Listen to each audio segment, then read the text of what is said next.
Social science, social decision making, finance. ठीक है, अब डिस्क्रीट स्ट्रक्चर को हम लोग क्यों पढ़ रहे हैं? ठीक है, अब कंप्यूटर साइंस में डिस्क्रीट स्ट्रक्चर का क्या काम है? आप लोग जैसे ही ये मीटिंग स्टार्ट हो 10-15 मिनट में आप लोग ज्वाइन कर लिया करो।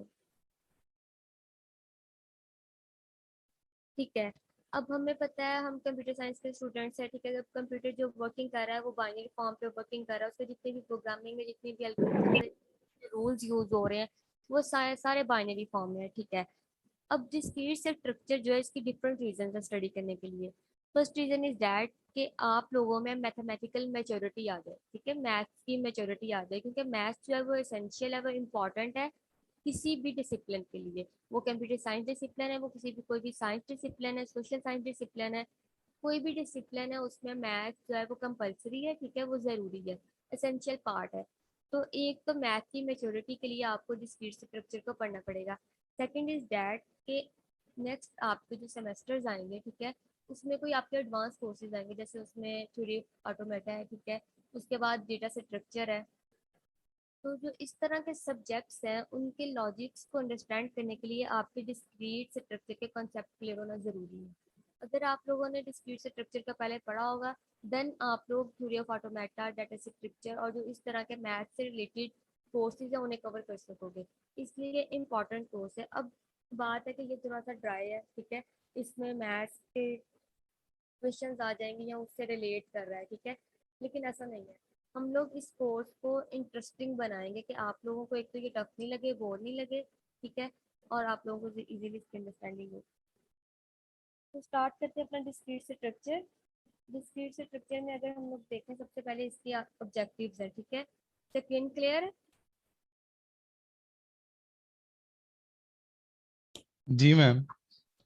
ठीक है, सबसे पहले हमारे पास इसके ऑब्जेक्टिव्स हैं, ये आप लोगों ने खुद स्टडी कर लेनी है। ठीक है, इसके बाद अगर आप लोग कोई बुक्स डाउनलोड करना चाहते हो तो ये बुक्स मेंशन है नोट्स में। ठीक है, आप लोगों ने ये बुक्स मेंशन जो है ये डाउनलोड कर लेनी है। अगर परचेज करना चाहें तो परचेज कर लें, अगर आपको मिल रही हैं गूगल कर लें। ठीक है, उसके बाद जो हमारे मेन टॉपिक हैं वो 12 टॉपिक्स हैं, और इनके ही सब टॉपिक्स हैं जो हम लोगों ने डिटेल्स में डिस्कस करनी है। ठीक है, सबसे पहले हमारे पास आ रहा है लॉजिक्स।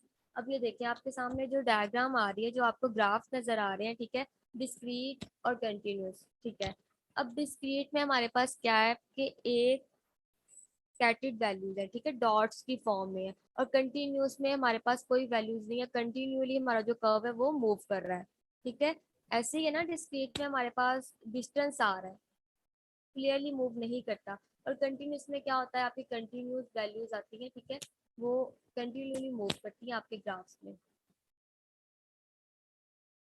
एक और एग्जांपल देखें, इससे आपको क्लियर होगा। सेट ऑफ इंटीजर्स और सेट ऑफ रियल नंबर, हमारे पास दो एग्जांपल्स हैं। ठीक है, एक एग्जांपल है इंटीजर्स की और एक एग्जांपल है रियल नंबर्स की। अगर आप इंटीजर्स की एग्जांपल पे फोकस करें यहाँ पे, तो यहाँ पे जो आपको डॉट नजर आ रहे हैं वो सेपरेट है। ठीक है, वो डिस्क्रीट फॉर्म में है। अगर मैं इनका ग्राफ बनाऊंगी तो उसमें क्या आएगा, उसमें डिस्टेंस आएगा। ठीक है, जिस तरह इनमें डिस्टेंस है, ये ज्वाइन नहीं है एक दूसरे के साथ। तो ये इंटीजर्स जो है ये डिस्क्रीट वैल्यूज है। अगर मैं इनका ग्राफ बनाऊंगी तो ऑब्वियसली उसमें भी मैं एक डिस्टेंस मेंटेन रखूंगी। इसी तरह दूसरी एग्जांपल की तरफ है, सेट ऑफ रियल नंबर्स। अब रियल नंबर्स में क्या है, जो भी आपके पॉइंट्स है वो ज्वाइन कर दिए गए हैं। ठीक है, अब अगर मैं इनका कर्व बनाऊंगी या मैं इनका ग्राफ बनाऊंगी तो उसमें क्या आएगा, उसमें भी ये एक ही वैल्यूज में आएंगे। ठीक है, एक ही वैल्यूज में मैं कंटिन्यू करूंगी, इनमें कोई डिस्टेंस नहीं आएगा। इसी तरह अगर आप रियल लाइफ लाइफ में एग्जांपल देखें तो जो आपकी बाइक्स है, बाइक्स तो होंगी ना बॉयज के पास। जी सुहेल, सुहेल सरवर।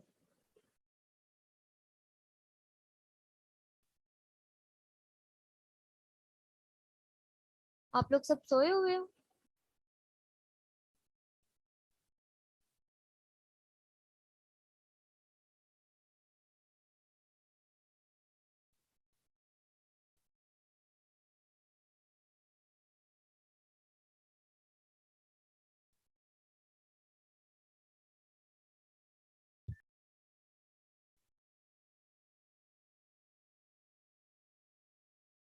मोहम्मद जैद, जिसका मैं नेम कॉल करूंगी वो अपना माइक जो है वो अनम्यूट करेगा, क्योंकि ये ऐसा सब्जेक्ट है जिसमें ऑब्वियसली डिस्कशन होगी। ठीक है, तो डिस्कशन किस तरह से होगी, जिसे मैं बोलूंगी उससे मुझे आंसर देना। और ये ऐसा सब्जेक्ट है, अगर आप इसका कोई एक लेक्चर भी मिस करेंगे आप लोगों को नेक्स्ट लेक्चर में कोई समझ नहीं आएगी, आपके लिए कॉम्प्लिकेशंस है। ठीक है, मैं कम करवाऊंगी लेकिन अच्छे से एक्सप्लेन करूंगी, और ये बिल्कुल भी मुश्किल नहीं है। यस इसलिए मैम। आप लोगों ने मेरी क्लास में वो नहीं करना कि आप लोग आए हो, आप लोगों ने माइक ठीक है क्लास ज्वाइन की है, उसके बाद माइक बंद किए हैं और कुछ सो गए हैं, नाश्ता कर रहे हैं, काम कर रहे हैं, ऐसा बिल्कुल भी नहीं चलेगा। आपका जितने टाइम का भी लेक्चर है आपको लेना पड़ेगा। ठीक है, ये जिस जो भी मैं नेम कॉल करी हूँ वो है ही नहीं। ठीक है, मोहम्मद जैद, यस मैम। शायद आपके पास बाइक,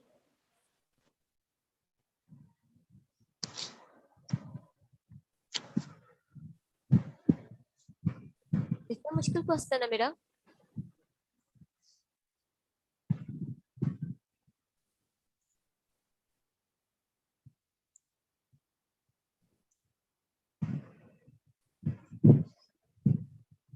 जी मैम, डिस्क्रीट की समझ आ गई है। मैं आपसे पूछ रही हूँ आपके पास बाइक है? यस मैम, बाइक है। ठीक है, उसमें स्पीडोमीटर लगा हुआ है एक। जी। ठीक है, अब अगर आपने स्पीडोमीटर पे कभी फोकस किया हो तो आपको पता होगा कि उसके दो पार्ट हैं। ठीक है, स्पीडोमीटर में एक नीडल्स होती है, नीडल होती है ना जो मूव करती है, जो हमें स्पीड बताती है। यस मैम, जी बताती है। ठीक है, वो स्पीड जो है वो किस रेंज में होती है, मतलब 10, 20, 30, 40 टॉन इस तरह से है ना? जी। तो वो क्या हुआ, वो हमारे पास कंटिन्यूस वैल्यूज आ गई ना। स्पीडोमीटर पे जो नीडल्स है वो हमें स्पीड बता रही है। ठीक है, वो कंटिन्यू चल रही है। ठीक है, वो कंटिन्यूस वैल्यू आपको दे रही है। इसी तरह उसी पे उसी स्पीडोमीटर पे डिस्टेंस के लिए भी एक है। ठीक है, डिस्टेंस भी आपको बता रहे होते कि कितना डिस्टेंस आपने कवर कर लिया है, ऐसे ही है। Yes ma'am. जो डिस्टेंस बता रहे होते हैं वो आपकी कौन सी वैल्यूज है, वो डिस्क्रीट वैल्यूज है, ऐसे ही है। जी मैम, जीरो से मीटर्स में स्टार्ट होता है, 0 1 मीटर। ठीक है, तो वो आपके जो वो डिस्क्रीट वैल्यूज है। अगर आप रियल लाइफ एग्जांपल देखो तो जो आपके बाइक में स्पीडोमीटर है, ठीक है, उसमें नीडल्स है।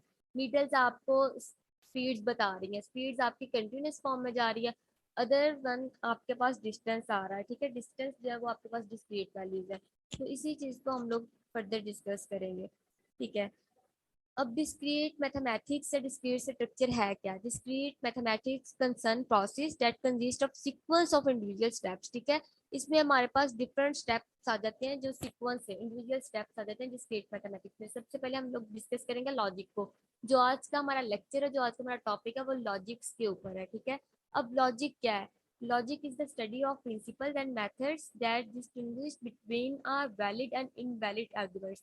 अच्छा, जब भी हम मैथ्स की बात करें तो मैथ्स में हम लोग क्या करते हैं, लॉजिक देते हैं। ठीक है, अब वो लॉजिक जो है डिफरेंट आर्गुमेंट्स देते हैं उस लॉजिक को प्रूव करने के लिए।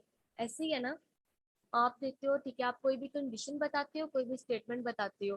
ठीक है, कोई भी लॉजिक आपने दिया, अब उसको प्रूव करने के लिए हम डिफरेंट आर्गुमेंट्स देते हैं कि जो आपका लॉजिक है वो वैलिड है भी कि नहीं। ठीक है, अब लॉजिक को क्यों यूज करते हैं? लॉजिक को हम इसलिए यूज करते हैं कि जो हम आर्गुमेंट्स दे रहे हैं, ठीक है, वो हमारे वैलिड हैं कि नहीं। वैलिडिटी को प्रूव करने के लिए हम लोग लॉजिक को यूज करते हैं।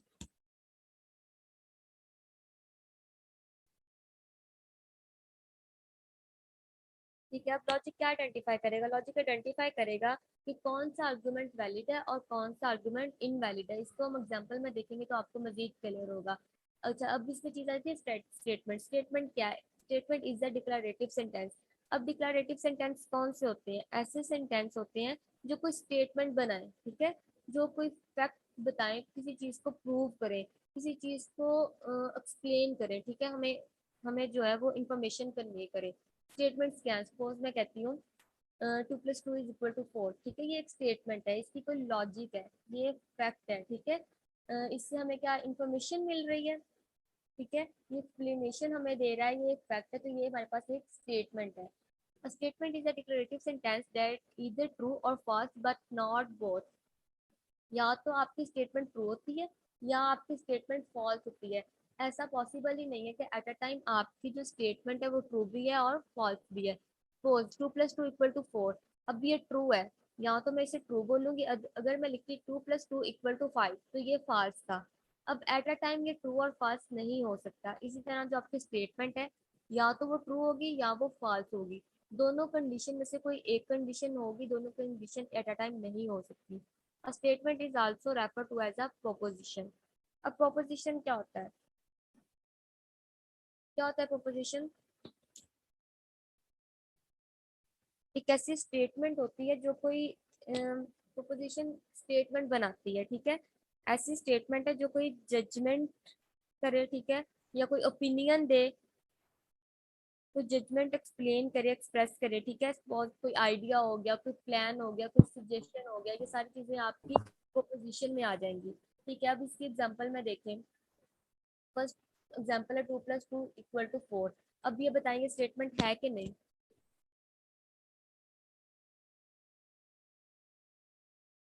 जी अदिला, 2 + 2 = 4, ये स्टेटमेंट है या स्टेटमेंट नहीं है? मैम है स्टेटमेंट। ठीक है। इट इज संडे टुडे, ये स्टेटमेंट बनती है या नहीं? मैम ये नहीं बनती। हाँ, ये नहीं बनती क्योंकि हमें तो नहीं पता ना अब संडे के टुडे टुडे कौन सा डे है, ये क्लियर नहीं है, इसलिए स्टेटमेंट नहीं है, ठीक है। If a proposition is true we say that a truth value of true, ठीक है। अब 2 + 2 = 4 था तो हम बोलेंगे जो इसकी ट्रुथ वैल्यू है वो ट्रू है, ठीक है। अच्छा, बेसिकली ऐसा सब्जेक्ट है ये बोर्ड पे करवा सकते हैं, अब बोर्ड पे तो एक्सप्लेन नहीं हो सकता, इसलिए मैंने ऐसे नोट्स लिए हैं जिन पे इस तरह से एक्सप्लेन किया हुआ कि आप लोगों को क्लियरली आपकी लर्निंग होगी। और कुछ मैं आप लोगों से डिस्कस करूंगी, आप लोग अटेंटिव होगे तो आपकी क्लियरली आप समझ लोगे इसको। अब देखें, 2 + 2 = 4 है, इसकी ट्रुथ वैल्यू क्या होगी? ट्रू, ठीक है। इसी तरह if a proposition false is truth value is false, it is Sunday today, इसकी ट्रुथ वैल्यू क्या है? फाल्स, तो इसको हम डिनोट करेंगे एफ से। ट्रू को हम लोग डिनोट करेंगे टी से, कैपिटल टी से, और फॉल्स को हम लोग डिनोट करेंगे कैपिटल एफ से, ठीक है। एग्जाम्पल देखिए प्रोपोजिशंस की। प्रोपोजिशन बेसिकली स्टेटमेंट्स हैं और जो नॉट प्रोपोजिशन है वो नॉट स्टेटमेंट है। ग्रास इज ग्रीन, ठीक है, ये भी एक स्टेटमेंट है, ऑब्वियसली हम लोग को पता है जो ग्रास है वो ग्रीन है, ठीक है। इसकी ट्रुथ वैल्यू क्या आई? ट्रू। आफ्टर दैट 4 + 2 = 6, ये भी एक स्टेटमेंट है, प्रोपोजिशन, और इसकी ट्रुथ वैल्यू भी ट्रू है हमारे पास। आफ्टर दैट 4 + 2 = 7, ठीक है। इसकी जो ट्रुथ वैल्यू वो क्या आएगी? 4 + 2 फॉल्स आएगी, ठीक है। There are 4 fingers in hand, obviously we have 5 fingers, that's why इसकी भी जो ट्रुथ वैल्यू है वो फॉल्स आएगी। उसके ऑपोजिट आप देखें स्क्रीन पे तो आपको नजर आ रहा है क्लोज द डोर, ये कोई स्टेटमेंट या कोई प्रोपोजिशन तो नहीं बन रही ना, ये कोई फैक्ट नहीं है। मे बी जो डोर है वो आपका ओपन है, मे बी वो क्लोज है, ये क्लियर नहीं है, इसलिए ये स्टेटमेंट नहीं है। After that x is greater than 2, अच्छा, इसमें भी कोई लॉजिक नहीं है क्योंकि हमें एक्स की वैल्यू नहीं पता, ठीक है। एक्स इज ग्रेटर देन 2, अगर एक्स की वैल्यू 1 है तो इसकी जो ट्रुथ वैल्यू है वो फॉल्स है। अगर एक्स की वैल्यू 3 है तो इसकी जो ट्रुथ वैल्यू है वो ऑब्वियसली वो ट्रू है, लेकिन हम जज नहीं कर सकते क्योंकि हमें यहाँ पे एक्स की वैल्यू मेंशन नहीं है, इसलिए ये हमारे पास एक प्रॉपर स्टेटमेंट नहीं है। उसके बाद है ही इज वेरी रिच, अब इसकी ट्रुथ वैल्यू क्या है? ये स्टेटमेंट है? एनीवन?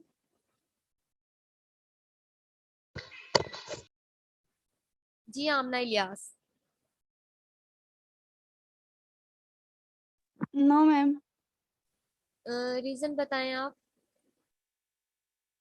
मैम कि ये फैक्ट नहीं है, हमें नहीं पता कि वो रिच है या हमें नहीं नहीं। पता ही क्या है, ठीक है, हम ही को जज नहीं कर सकते कि ही पे अब किस पर्सनालिटी को हम ले रहे हैं, इसलिए ये भी कोई प्रोपोजिशन या स्टेटमेंट नहीं है, इसलिए हम इसकी वैलिडिटी का नहीं बता सकते। आफ्टर दैट है rule. if the sentence is preceded by other sentence that make the pronoun or variable reference clear, then the sentence is a statement, ठीक है। ये तो हम लोगों ने पहले भी पढ़ा है। सपोज देखें x = 1, उसने ऊपर वाले एग्जाम्पल में वैल्यू दे दिया, ठीक है, उसको वैल्यूएट किया है, x की वैल्यू दे दिया 1, x = 1, then x greater than 2, अब अगर x की वैल्यू 1 है तो इस मीन 1 ग्रेटर देन 2, तो इसकी ट्रुथ वैल्यू क्या आई? फॉल्स, क्योंकि 1 कभी भी 2 से ग्रेटर देन नहीं हो सकता। अगर यहाँ पे लिखा होता है x equal to 3 and x greater than 2, जब इसकी इस स्टेटमेंट की जो ट्रुथ वैल्यू थी वो ट्रू थी, क्योंकि जो 3 है वो ग्रेटर है 2 से।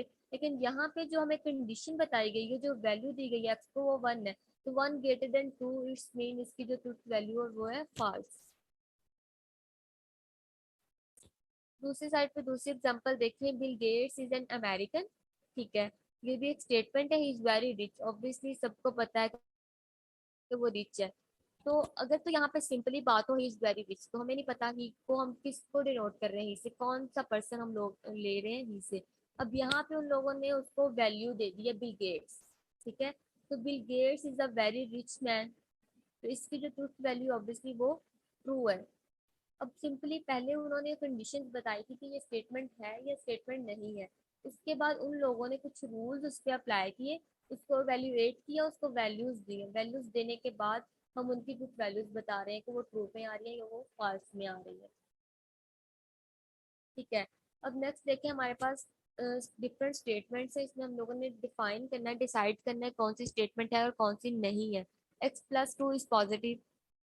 अब मे बी मैंने यहाँ पे ये सही भी लिखा है कि नहीं, मे बी ये स्टेटमेंट हो और मैंने लिखा हो नॉट अ स्टेटमेंट। जी महनूर, x+2 इज पॉजिटिव, ये स्टेटमेंट बनती है या नहीं?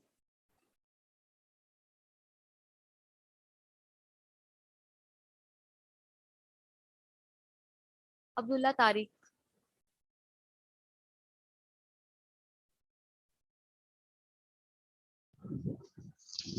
Yes ma'am. अब्दुल्ला मुझे बताएं, x+2 इज पॉजिटिव, ये स्टेटमेंट है या नहीं है?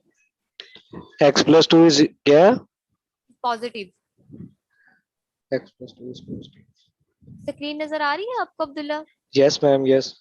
ठीक है, उसमें मेंशन x+2 इज पॉजिटिव। अब मुझे बताएं ये स्टेटमेंट है या नहीं?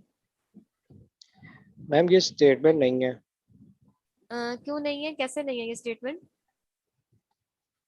मैम x की वैल्यू नहीं पता, अगर x की वैल्यू नेगेटिव में हुई। ठीक है, अब्दुल्ला मुझे बताएं बेसिकली स्टेटमेंट है क्या? स्टेटमेंट क्या होती है?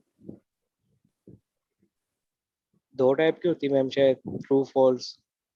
ठीक है, स्टेटमेंट मतलब कोई ऐसी स्टेटमेंट जो हमें कोई फैक्ट बताए, ठीक है, कोई इन्फॉर्मेशन कन्वे करे, कोई चीज एक्सप्लेन करे। ठीक है, जी वो मैम। स्टेटमेंट।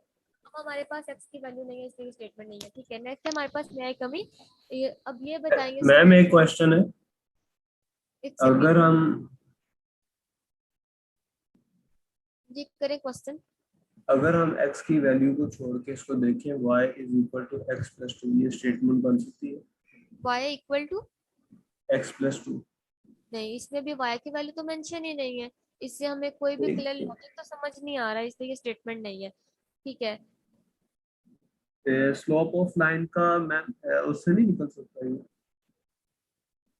अरीबा नहीं, स्टेटमेंट एक मुझे बताएं मेयर बनाने कमी। के लिए?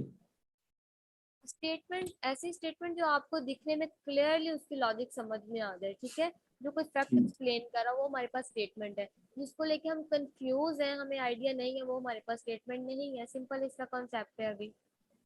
ठीक है मैम। ठीक है, चलिए यहाँ कुछ एग्जांपल देखें, मैं कमी, इसमें भी कोई हमारे पास क्लियर वैलिडिटी नहीं बन रही, कोई सेंटेंस नहीं बना, इसलिए ये भी स्टेटमेंट नहीं है। After that logic is interesting.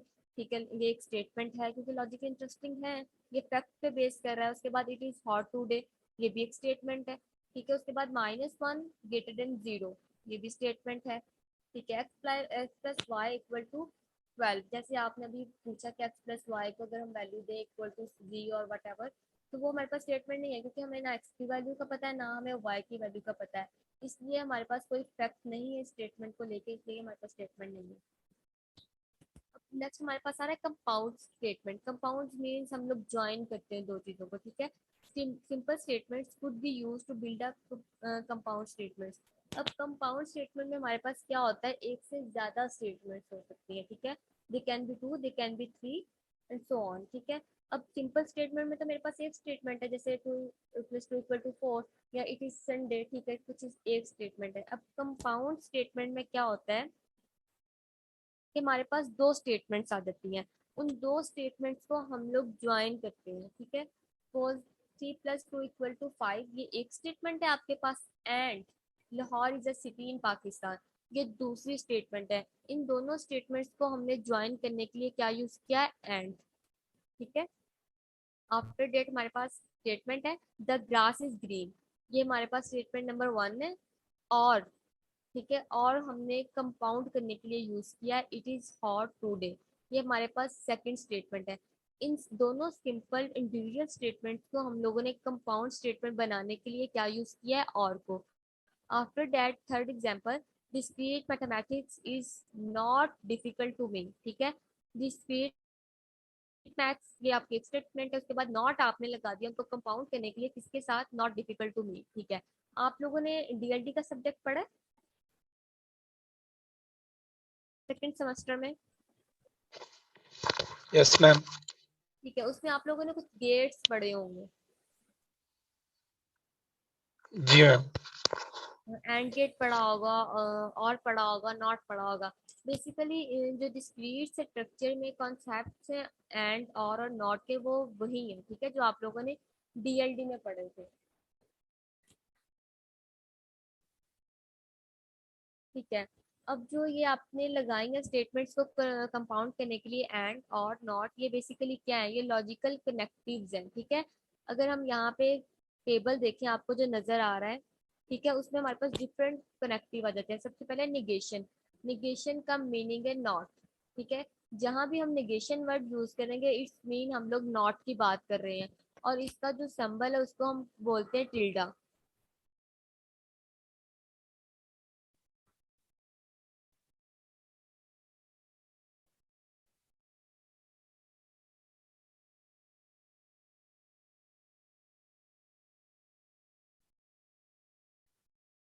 ठीक है, जहाँ भी हम नेगेशन वर्ड को यूज करेंगे इट्स मीन हम लोग नॉट को यूज कर रहे हैं। या आप लोगों ने गेट्स डीएलडी में क्लियरली पढ़े होंगे, ठीक है। जो इसका सिंबल है वो सिंबल हम किस सिंबल से रिप्रेजेंट करेंगे, उसको हम बोलते हैं टिल्डा, और उसका सिंबल आपकी स्क्रीन पे आपको नजर आ रहा है। आफ्टर दैट है हमारे पास कनेक्टिव, जो सेकंड कनेक्टिव है वो हमारे पास है कंजक्शन, ठीक है। कंजक्शन का मीनिंग है एंड, जहाँ भी कंजक्शन की बात होगी इसका मतलब है हम लोग एंड को यूज कर रहे हैं, और इसका जो सिंबल है उसे हम हैट बोलते हैं। आफ्टर दैट डिसजंक्शन, डिसजंक्शन यहाँ भी मैं बोलूंगी, या जहाँ भी आप लोग देखोगे उसका मतलब है और, ठीक है। और को हम लोग वेल के सिंबल से रिप्रेजेंट करते हैं। उसके बाद है कंडीशनल और बाई कंडीशनल, ये हम अभी यूज नहीं करेंगे अपने इन लेक्चर्स में। फर्दर जब हम एडवांस के लेक्चर्स में जाएंगे तब हम कंडीशनल और बाई कंडीशनल को यूज करेंगे। मीनिंग इनके देख लेते हैं। कंडीशनल का मीन है इफ देन, और इसको एरो साइन से रिप्रेजेंट करते हैं। After that by conditional, by conditional mean if and only if, और इसको डबल एरो से रिप्रेजेंट करते हैं। जो आप लोगों का काम है, आप लोगों को ये क्लियर होने चाहिए कि आपने निगेशन का मतलब है नॉट, ठीक है, और उसका जो सिंबल है उसको हम टिल्डा बोलते हैं, और उसको रिप्रेजेंटेशन किस तरह से करते हैं। आफ्टर दैट कंजक्शन को हम लोग एंड बोलते हैं, और उसका जो सिंबल है वो हैट का है, ठीक है। और उसके बाद दिस जंक्शन, उसको हम और बोलते हैं, और उसका जो सिंबल है वो उसको हम बेल बोलते हैं, और उसका जो सिंबल है वो भी आप लोग देख लें। ये तीन चीजें जो हम लोगों ने अपने लेक्चर में यूज करनी है, ठीक है। अब आपके पास एग्जाम्पल है, मैथ्स में जब भी हम काम करते हैं तो हम लोग सिंबल्स को यूज करते हैं, X Y Z A B C, ऐसे ही है ना। जब भी हम कोई मैथ्स का काम करते हैं तो उसमें हमें हर तरफ सिंबल्स नजर आ रहे हैं। उसकी बुक को आप ओपन करके देख लें, या कोई भी आप क्वेश्चंस देख लें, उसमें आपको हर तरफ सिंबल्स नजर आएंगे। कहीं एक्स की वैल्यूज नजर आ रही है, वाई की वैल्यूज नजर आ रही है, जी की वैल्यूज नजर आ रही है, ए बी सी देन तो ऑन, डिपेंड करते हैं आपकी कंडीशन, आपका स्टेटमेंट, आपका क्वेश्चन किस तरह का है। इसी तरह डिस्क्रीट स्ट्रक्चर में हम लोग अपने स्टेटमेंट को, अपनी कंडीशंस को, ठीक है, कुछ वैल्यूज देने के लिए हम लोग कुछ सिंबल्स को यूज करेंगे। सपोज यहाँ पे हम लोग यूज कर रहे हैं 3 लेटर्स को, ठीक है, पी क्यू आर। अब पी जो है वो मेरे पास सिंबल है, ठीक है। पी की स्टेटमेंट क्या है, Islamabad is the capital of Pakistan, ये मेरे पास एक स्टेटमेंट है, ठीक है, इसको मैं बोल रही हूँ पी। उसके बाद मेरे पास दूसरी स्टेटमेंट है क्यू। क्यू में मैंने क्या लिखा है, 17 इज डिविजिबल बाय 3, ठीक है। मेरे पास दो स्टेटमेंट है, first one Islamabad is the capital of Pakistan, second one 17 is divisible by 3।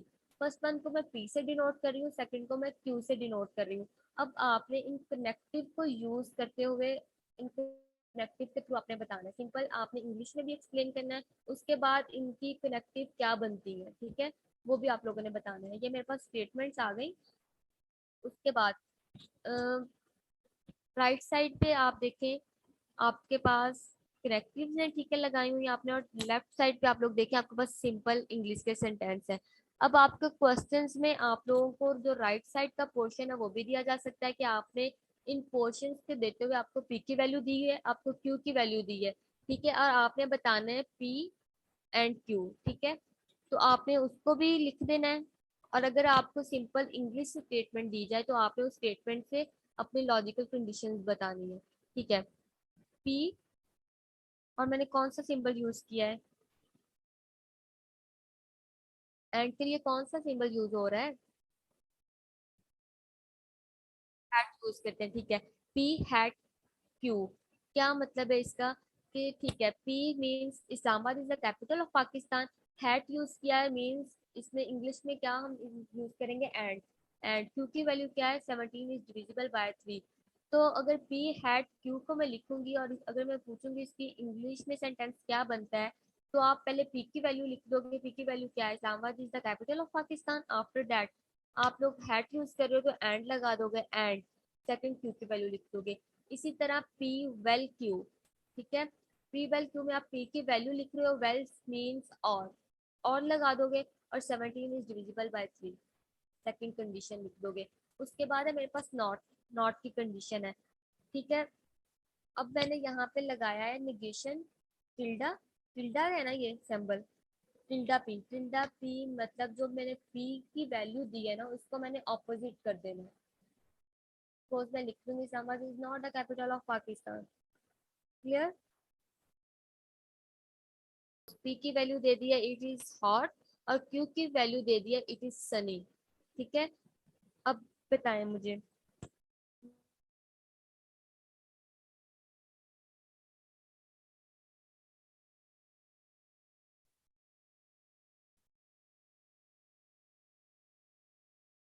Not P को कैसे एक्सप्लेन करेंगे, पी की वैल्यू ना इट इज हॉट, तो निगेशन पी को क्या कहेंगे, अशबा,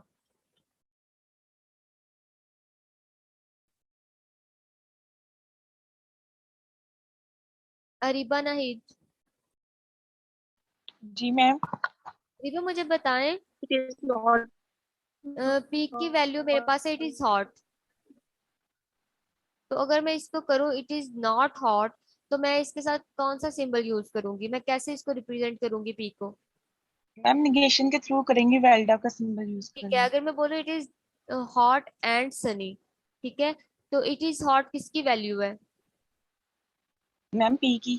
पी की, एंड के लिए मैं क्या यूज करूंगी, मैम आप हैट का सिंबल यूज करेंगे। ठीक है, एंड सनी, और सनी में मैं क्यू की वैल्यू लगा दूंगी। आफ्टर दैट मैं लिख रही हूँ इट इज नॉट हॉट, तो मैं इट इज नॉट हॉट में क्या स्टेटमेंट दूंगी, मैं मैम आप वैल्यूज निगेशन पी, ठीक वेल्डा है, लगा बट देंगे। ठीक है, बट सनी, बट को बेसिकली जहां भी बट का वर्ड यूज होगा ना इट्स मीन एंड, ठीक है, बट को हम रेफर करते हैं एंड से, तो एंड यूज हो रहा है, तो इसमें भी हम लोग क्या करेंगे, हैट लगाएंगे।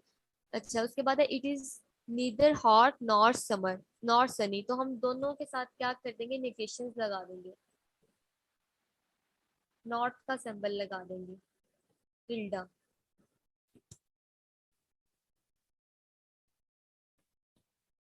ठीक है। उसके बाद फर्दर एग्जांपल देखें। अच्छा, इसमें हम लोगों ने डिस्क्रीट स्ट्रक्चर में क्या करना है, जब भी कोई वैल्यूज देनी है ना, तो उन वैल्यूज के लिए जो हमने सिंबल यूज करने हैं वो हम लोगों ने सेंटेंस के स्टेटमेंट के अकॉर्डिंग देनी है, ठीक है, जो उस स्टेटमेंट को रिप्रेजेंट करे। फॉर एग्जांपल यहाँ पे लिखा हुआ है जायज हेल्दी, तो इसके लिए जो इस स्टेटमेंट को हमने किससे रिप्रेजेंट किया है, इसके लिए जो हमने सिंबल यूज किया वो हमने एच यूज किया है, ठीक है।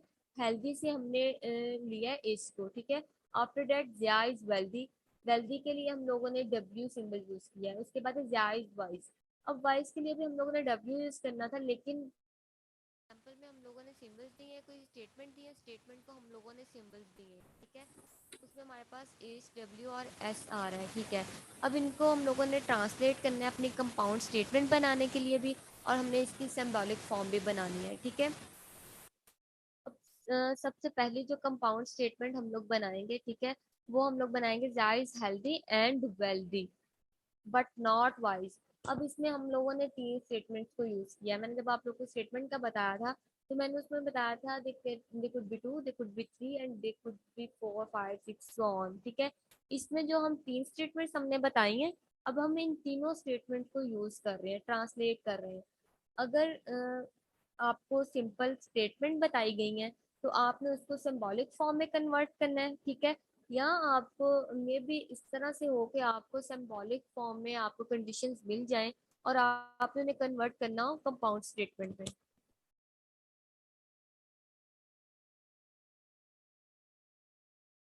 अच्छा, सबसे पहले हमारे पास कंपाउंड स्टेटमेंट देखें, जा is healthy 1 statement and wealthy 2 statements but not wise 3rd statement, ठीक है। तो हम इसको इसकी अगर सिंबॉलिक फॉर्म देखें, एज एज में क्या था, जाइज हेल्दी, इसके लिए हम लोग जाइज हेल्दी की देखेंगे उसको किससे हम लोग कौन सा सिंबल यूज करें, एच यूज करें, एच। एंड के लिए हम लोगों ने हैड यूज किया, ठीक है। एंड वेल्दी, वेल्दी के लिए हमारे पास डब्ल्यू स्टेटमेंट है, ठीक है। ये एक हमारी कंपाउंड स्टेटमेंट हो गई है। उसके बाद हम लोगों ने बट नॉट, बट जहां भी आएगा वहां पे हम एंड का सिंबल यूज करेंगे, एंड। नॉट वाइज, वाइज के लिए हम लोग एस यूज कर रहे हैं, इट्स मीन हम लोग निगेशन एस को यूज करेंगे, ठीक है। निगेशन का सिंबल टिल्डा लगा देंगे इसके साथ। ये हमारी एक स्टेटमेंट भी बन गई और साथ में इसको हमने सिंबॉलिक फॉर्म में भी ले लिया है। सेकंड भी हमारी कंपाउंड स्टेटमेंट है, जा इज नॉट वेल्दी, ठीक है।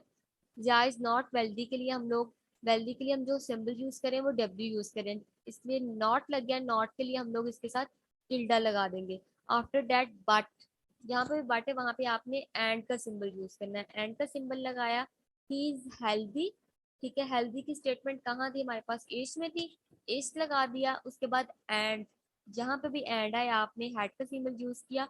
वॉइस, वॉइस के लिए हम लोग एस यूज कर रहे हैं, ठीक है। थर्ड स्टेटमेंट देखें,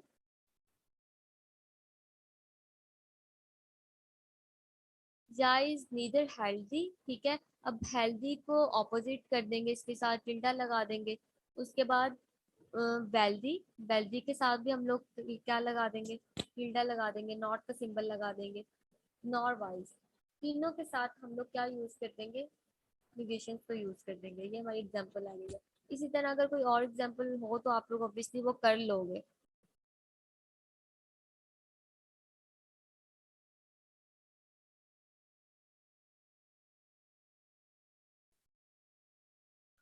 ठीक है, नेक्स्ट एग्जांपल में देखें, मेरे पास value Ali is good in maths, ठीक है। मैथ्स से मैंने एम से रिप्रेजेंट कर दिया, एम का सिंबल ले लिया as a computer science student, ठीक है। अब मुझे बताएं, सपोज मैंने करना हो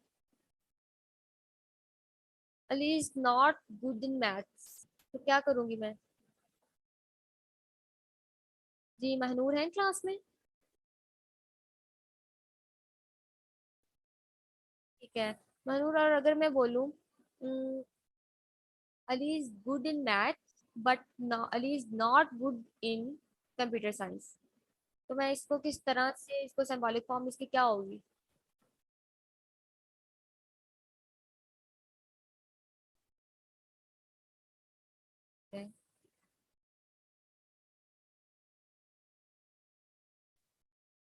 ठीक है, इतना आप लोगों को क्लियर है कि स्टेटमेंट क्या है, कंपाउंड स्टेटमेंट क्या है, ठीक है, लॉजिक्स क्या है, और हम स्टेटमेंट से सिंबॉलिक फॉर्म किस तरह से क्रिएट करते हैं और सिंबॉलिक फॉर्म से स्टेटमेंट को किस तरह से क्रिएट करते हैं। स्टार्ट के फर्स्ट लेक्चर्स है, मैं बहुत स्लोली चलूंगी, ठीक है। स्टार्ट के लेक्चर्स में ट्रूथ टेबल आ जाते हैं। ट्रूथ टेबल आप लोगों ने पढ़े हैं डीएलडी में भी, ठीक है। ट्रूथ टेबल का यहाँ भी वही कंसेप्ट है, सेम है truth table. Truth table basically क्या करते हैं, स्पेसिफाइज करते हैं आपको ट्रूथ वैल्यूज को, ठीक है। ऑल वैल्यूज जो भी पॉसिबल ट्रूथ वैल्यूज है वो आपको ट्रूथ टेबल में मिल जाती है। सबसे पहले हम लोगों ने नेगेशन की बात की थी, ठीक है। नेगेशन के डेफिनेशन को सपोज देख लेते हैं। Suppose if p is a statement variable, ठीक है, then negation of p not p is denoted by negation p, ठीक है। अब निगेशन में हमारे पास क्या होता है, ऑपोजिट वैल्यूज आ जाती है। बेसिकली ये नॉट है ना, तो नॉट में हमारे पास क्या आ जाता है, ऑपोजिट वैल्यू। अगर आपका ट्रू है तो वो क्या आ जाएगा, फॉल्स में। अगर आपका फॉल्स है तो वो ट्रू में आ जाएगा। अगर आपकी एक स्टेटमेंट ट्रू आ रही है, फॉर एग्जांपल मैं कह रही हूँ इट इज ट्यूसडे, ठीक है, तो अगर मैं इस पे कहूँगी निगेशन लगाएं, तो निगेशन में आप लोग क्या करोगे, इट इज नॉट ट्यूसडे, ठीक है, उसके ऑपोजिट कर दोगे। अब अगर इसका आप ट्रूथ टेबल देखें तो उसमें भी क्या आपके पास दो वैल्यूज हैं, पी, ठीक है, और उसके बाद निगेशन भी। पी में अगर आपकी वैल्यू ट्रू है तो निगेशन में इसकी वैल्यू जो है वो फॉल्स आ जाएगी, ठीक है। आफ्टर दैट अगर आपकी पी की वैल्यू फॉल्स है तो निगेशन पी में इसकी जो वैल्यू है वो ट्रू हो जाएगी। मतलब अगर आपकी कोई स्टेटमेंट है, कंपाउंड स्टेटमेंट है, या जो भी आपकी सिंबॉलिक फॉर्म है, जो भी आपकी वैल्यूज हैं, वो निगेशन में ऑपोजिट डायरेक्शन में चले जाएंगे, ऑपोजिट हो जाएंगी। उसके बाद मेरे पास आ रहा है कंजक्शंस। कंजक्शंस मीन्स एंड, ठीक है। If P and Q are statements, अगर आपके पास दो स्टेटमेंट्स हैं, then conjunction of P and Q is P and Q denoted as P hat Q, ठीक है। यहाँ भी कंजंक्शन की बात होगी, इस मीन हम लोग एंड का सिंबल यूज कर रहे हैं, एंड की बात हो रही है, ठीक है। उसमें उसने रिमार्क्स पे क्या बात लिखी है, P hat Q is true only when both P and Q true, ठीक है। अब कंजंक्शन की बात करें या एंड की बात करें, इसमें आपकी जो रिजल्ट्स हैं, फाइनल कंडीशन है, वो तब ट्रू होगी जब आपकी दोनों स्टेटमेंट्स ट्रू होंगी, ठीक है। पी और क्यू दो स्टेटमेंट्स हैं, अगर दोनों ट्रू हैं, दोनों स्टेटमेंट्स का जो ट्रूथ वैल्यू है वो टी आ रहा है, तब जो आपका फाइनल रिजल्ट है वो ट्रू होगा। अगर किसी एक की भी वैल्यू जो है वो फॉल्स में जा रही है तो आपका जो फाइनल रिजल्ट है वो फॉल्स में चला जाएगा। इसका अगर ट्रूथ टेबल देखें तो पी और क्यू हमारे पास पी की वैल्यूज है, ठीक है, और क्यू की वैल्यूज है। अगर पी की वैल्यू ट्रू है और क्यू की वैल्यू भी ट्रू है तो पी एंड क्यू में जो आपके पास फाइनल वैल्यू आएगी वो ट्रू आएगी। आफ्टर दैट पी की वैल्यू ट्रू है, क्यू की वैल्यू फॉल्स है, तो इसमें जो आपके पास फाइनल वैल्यू आएगी वो फॉल्स है। कंजंक्शन में या एंड में आपके पास फाइनल वैल्यू ट्रू तब ही आएगी जब आपके पास जितनी भी स्टेटमेंट्स हैं, वो एक स्टेटमेंट है, वो दो स्टेटमेंट्स है, वो तीन स्टेटमेंट्स है, तो उस सब की वैल्यू ट्रू आएगी, ठीक है। और ट्रूथ टेबल में मोस्टली हम लोग दो वैल्यूज पे काम करते हैं या तीन वैल्यूज पे काम करते हैं।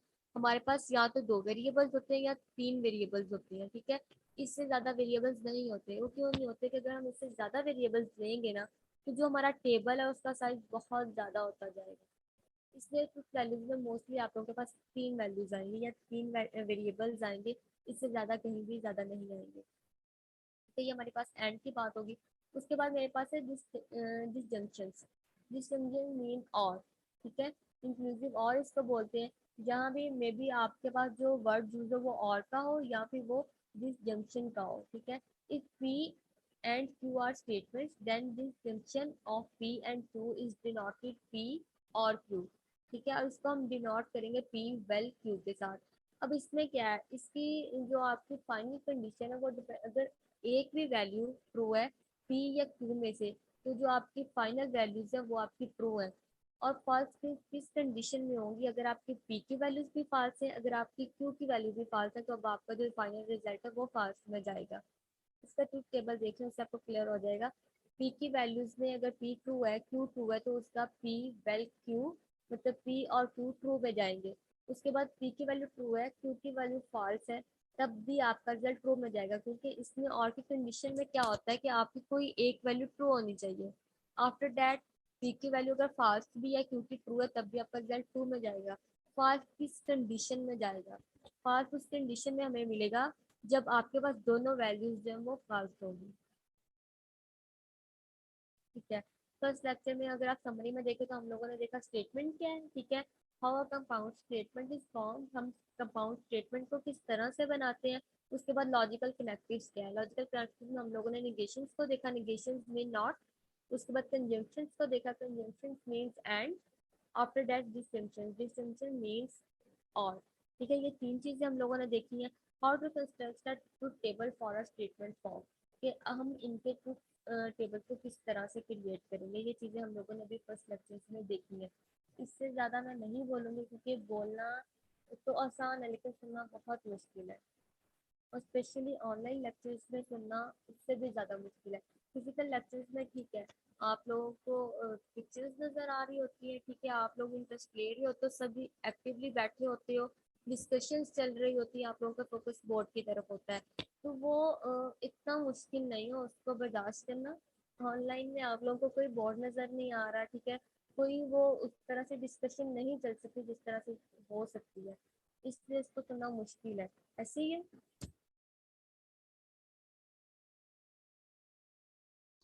जी मैम। जी, अब आप अपने माइक जो है वो अनम्यूट कर सकते हैं।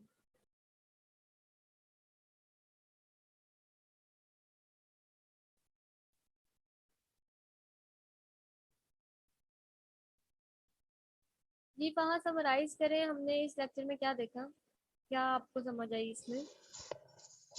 मैम हमने स्टेटमेंट्स देखी, कंपाउंड स्टेटमेंट्स देखी कि कंपाउंड स्टेटमेंट्स को कैसे बनाते हैं, ट्रुथ टेबल देखे, और उससे पहले हमने लॉजिकल फंक्शंस देखे, एंड और नॉट को निगेशन निगेशन और क्या नाम, नेगेशन को टिल्डा के साथ और एंड को हैट के साथ और को उसके साथ वेल के साथ। कोई ऐसे चीज देखी हो इसमें कॉम्प्लिकेटेड हो या बोरिंग? मैम आवाज आपकी नहीं आ रही। तो पूछ रही हूँ अभी जो हमने दो तीन चीजें जो भी डिस्कस किया उसमें आपको कुछ बोरिंग लगा या कुछ ऐसा लगा जो कॉम्प्लिकेटेड है? मैम ये पहले ही पढ़े हुए थे हमने। हाँ, ये चीज आप लोगों ने पहले ही पढ़ी है। ठीक है, अगर आप लोगों ने पहले नहीं भी पढ़ी तो आपके ये नोट्स इतने क्लियर हैं कि इसमें भी आपको समझ आ जाएगी। उसके बाद अगर आपको फिर भी समझ नहीं आ रही, आप मेरे से एक मतलब पूछो, दो मतलब पूछो, जितना टाइम आपको क्लियर नहीं हो सकता आप मेरे से पूछ सकते हो, ठीक है। उसमें ये थोड़ा सा ड्राई है, लेकिन हम ट्राई करेंगे कि हम इसको ड्राई नहीं करें, हम इसको जरा इस तरह से करें कि हमें ये ड्राई नहीं लगे, हम इसको एंजॉय कर सके, ठीक है, इसको थोड़ा सा इंटरेस्टिंग बना सके। बाकी स्टार्ट में ठीक है, मैं इतना आप लोग पे बर्डन नहीं करूंगी। ठीक है फहद, आप लोग ये आपका फर्स्ट लेक्चर था इसलिए मैंने सबकी जो रिक्वेस्ट थी वो एडमिट की है, लेकिन जैसे ही लेक्चर स्टार्ट होगा उसके 10 मिनट में जितने भी स्टूडेंट्स ज्वाइन कर लेंगे उनकी अटेंडेंस होगी। जो 10 मिनट के बाद करेंगे वो एक तो मीटिंग में नहीं आएगा, उनकी अटेंडेंस नहीं होगी। एक तो ये चीज़ है। उसके बाद आप लोगों ने क्या करना है, ठीक है, माइक तो आप लोगों के म्यूट ही थे। आप लोगों ने ट्राई करना है कि आप लोग जल्दी मीटिंग को ज्वाइन कर लो 10 मिनट में, ठीक है। अगर 8 बजे की क्लास है तो 8:10 तक सारे मीटिंग को ज्वाइन कर लो, और लास्ट पे जो भी आपके क्वेश्चन है आप उन्हें नोट कर लो और लास्ट में उन्हें क्लियर कर लो। और ठीक है, और दूसरी चीज़ फहद, आपने मुझे अपनी क्लास की लिस्ट नहीं दी कि आपकी क्लास में कितने स्टूडेंट्स आपके सेक्शन में, उनके नेम और मैम उनकी। अभी क्लास फॉर्मेशन जो एग्जैक्ट बनती है ना वो डिपार्टमेंट की तरफ से बनती है। तो एग्जैक्ट क्लास फॉर्मेशन अभी तक हमें प्रोवाइड नहीं की गई। आपका तो थर्ड सेमेस्टर है ना, आपके सेक्शन तो फर्स्ट सेमेस्टर से बनते आ रहे हैं। यस मैम, वो पिछली पढ़ी में इस कुछ सेक्शन चेंज भी होते हैं तो इस वजह से ना जो अपग्रेडेड होती है वो अपग्रेडेड नहीं है अभी। ठीक है, तो आपने उस्मान से लेनी थी अपग्रेडेड, जो भी आपकी फॉर्मेशन है वो मुझे सेंड करें। जी मैम मैं बनवा लेता हूँ। ठीक है, और उसमें आप लोगों ने ठीक है अपनी वाइज जब अपनी पिक्चर्स लगा सकते हैं, उसके बाद अपने नेम और एजी से ही क्लास में मीटिंग जो है वो ज्वाइन करनी है। उसके बाद आपकी जो क्लासेज है ना वो 15 से स्टार्ट हुई है। इस वीक में मेरी फिजिकल लेक्चर्स चल रहे थे, मैं क्लासेस नहीं ले सकी। उसके बाद ये ट्यूसडे का लेक्चर था आपका, ठीक है, वो भी नहीं हुआ, तो इसलिए ये अब जो नेक्स्ट लेक्चर है ना, एक तो आपके मंडे को लेक्चर होगा, ठीक है, 8 to 9:40। उसके बाद ट्यूसडे का लेक्चर तो ट्यूसडे को भी होगा। ट्यूसडे को तो वैसे ही है ना, 2 दिन आपके क्लासेस है, ट्यूसडे और फ्राइडे, ठीक है, 8 to 9:40। अब ये ट्यूसडे का लेक्चर जो नहीं लिया ये मैं मंडे को लूंगी, ठीक है। मंडे को आपका लेक्चर होगा, उसके बाद ट्यूसडे को आपका लेक्चर होगा, देन फ्राइडे जिस तरह आपकी टाइम टेबल में है, ठीक है। ट्यूसडे का लेक्चर दूसरा वो आप लोगों ने मंडे को लेना है, ठीक है। मंडे में मॉर्निंग में आपकी कोई क्लास नहीं है।